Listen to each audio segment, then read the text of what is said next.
ಮೊದಲೇ ಕೊಟ್ಟಿದ್ದಾರೆ ನಿಮಗೆ, ನೀವು ಅದಕ್ಕೆ ಸಂಬಂಧಪಟ್ಟು ಬೇಗ ಬರಬೇಕಲ್ಲ. ಪೆರುವೈ ಜಂಕ್ಷನ್ ವ್ಯಾಪ್ತಿಯ ಪೇರಡ್ಕ ಮತ್ತು ಮಾಣಿಲ ಸಂಪರ್ಕ ಸೇತುವೆಗಳ ಪುನರ್ ನಿರ್ಮಾಣ ಹಾಗೂ ರಸ್ತೆ ಅಭಿವೃದ್ಧಿಗೆ ಆಗ್ರಹಿಸಿ ಸ್ಥಳೀಯ ಸಾರ್ವಜನಿಕರು ಹಾಗೂ ವಾಹನ ಸವಾರರು ಪೆರುವೈಯಲ್ಲಿ ರಸ್ತೆ ತಡೆ ಮತ್ತು ಶಾಂತಿಯುತ ಪ್ರತಿಭಟನೆಯನ್ನು ನಡೆಸಿದರು. ಅಪಾಯದ ಅಂಚಿನಲ್ಲಿರುವ ಈ ಸೇತುವೆಗಳು ಹಾಗೂ ರಸ್ತೆಗಳ ದುರಸ್ತಿಗೆ ಆಗ್ರಹಿಸಿ ಸಾರ್ವಜನಿಕರು ಅಧಿಕಾರಿಗಳನ್ನು ತರಾಟೆಗೆ ತೆಗೆದುಕೊಂಡ ಘಟನೆಯೂ ಈ ವೇಳೆ ನಡೆಯಿತು. ಪೆರುವೈ ಜಂಕ್ಷನ್ ಬಳಿಯಿಂದ ಕೇವಲ 500 ಮೀಟರ್ ದೂರದಲ್ಲಿರುವ ಕರ್ನಾಟಕ ಮತ್ತು ಕೇರಳವನ್ನು ಸಂಪರ್ಕಿಸುವ ಪೇರಡ್ಕ ಸೇತುವೆ ಹಾಗೂ ಪೆರುವೈ ಜಂಕ್ಷನ್ನಿಂದ 150 ಮೀಟರ್ ದೂರದಲ್ಲಿರುವ ಪೆರುವೈ ಮಾಣಿಲ ರಸ್ತೆಯ ಸೇತುವೆ ಈ ಭಾಗದ ಜನರ ಪ್ರಮುಖ ಜೀವನಾಡಿಯಾಗಿದೆ. ಕಳೆದ 3 ವರ್ಷಗಳಲ್ಲಿ 10ಕ್ಕೂ ಹೆಚ್ಚು ಅಪಘಾತಗಳು ನಡೆದಿದ್ದು, ಇತ್ತೀಚೆಗಷ್ಟೇ ಕೋಳಿ ಸಾಗಾಟದ ವಾಹನ ಹಾಗೂ 5 ಯುವಕರಿಂದ ಕಾರು ಸೇತುವೆಯಿಂದ ಕೆಳಗೆ ಬಿದ್ದಿದೆ.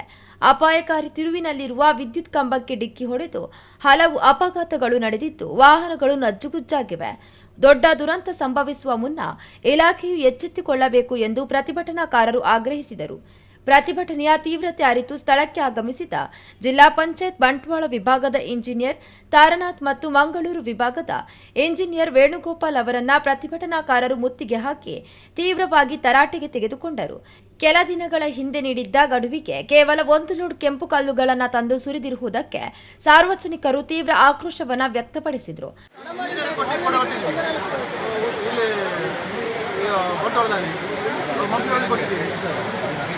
ಮಂಗಳೂರಿಗೆ ಕೊಟ್ಟಿಲ್ಲ, 1 ವಾರದಿಂದ ಕೊಟ್ಟಿಲ್ಲ. ನಾನು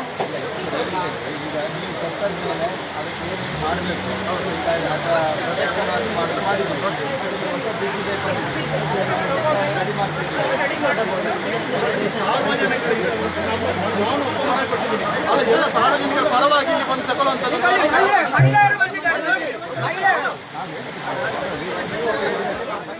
ಪ್ರತಿಭಟನಾಕಾರರ ತೀವ್ರ ಪ್ರತಿರೋಧದ ಬಳಿಕ ಜಿಲ್ಲಾ ಪಂಚಾಯತ್ ಮತ್ತು ಪಂಚಾಯತ್ ರಾಜ್ ಇಲಾಖೆಯ ಇಂಜಿನಿಯರ್ ವೇಣುಗೋಪಾಲ್ ಅವರು ಮಾತನಾಡಿ, 1 ವಾರದಲ್ಲಿ ತಡೆಬೇರಿ ಹಾಗೂ ಎಚ್ಚರಿಕೆಯ ಫಲಕಗಳನ್ನು ಅಳವಡಿಸಲಾಗುವುದು.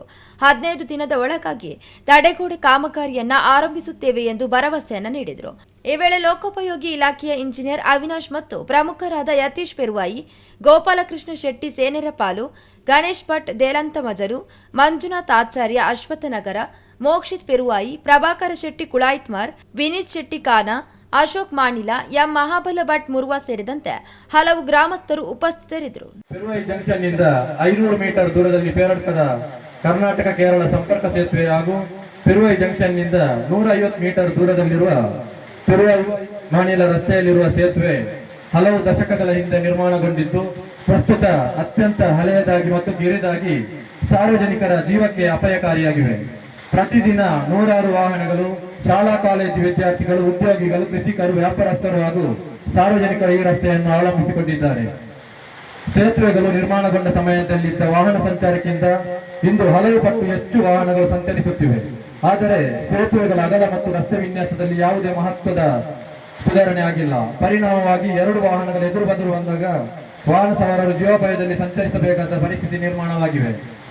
ಮಳೆಗಾಲದಲ್ಲಿ ವಿಶೇಷವಾಗಿ ಪೇರಡ್ಕ ಸೇತುವೆಯ ಮೇಲೆ ನೀರು ಹರಿಯುವ ಪರಿಸ್ಥಿತಿ ಉಂಟಾಗುತ್ತಿದ್ದು, ಸಾರ್ವಜನಿಕರು, ಶಾಲಾ ಮಕ್ಕಳು ಹಾಗೂ ವಾಹನ ಸವಾರರು ತೀವ್ರ ಅಪಾಯದ ನಡುವೆ ಸಂಚರಿಸಬೇಕಾಗುತ್ತದೆ.